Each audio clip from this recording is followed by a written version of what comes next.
another conversation that we can talk about. But so the Patel family, the Patels are an ethnic Indian group, like from the country India, Southeast Asians. It's an ethnic group that migrated to Uganda, and they began opening businesses.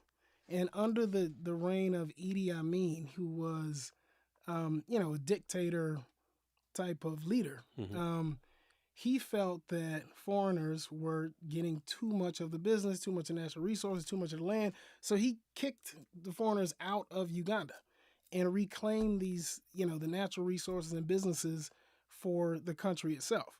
And so this group of Patels, who among the businesses they had in Uganda were hotels, they had to flee the country and they went elsewhere. And what they did was they took their know-how from running businesses and running hotels in Uganda to where they settled. And they all pooled their money and bought hotels like as a cooperative. And they fired all the labor there, and they were the labor. They worked for free in support of the bigger vision of getting this hotel to financially perform. So they lived in the hotel, they worked the hotel, which means that they could compete on price because, well, we're not paying these high labor costs because we're doing it and we're willing to make that sacrifice. So they had a successful model because they could price low, which means it was attractive for people to come and stay in hotels because it was cheaper. They copy and pasted that model. And you guys can trace this back. Don't take my word for it. I mean, this is like history that is studied and documented. And today, that ethnic group, the Patels, we think it's just a last name.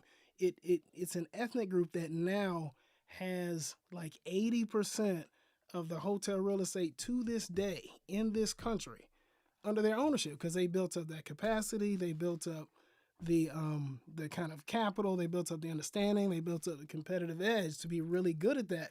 But and they did so by executing cooperatively as a group.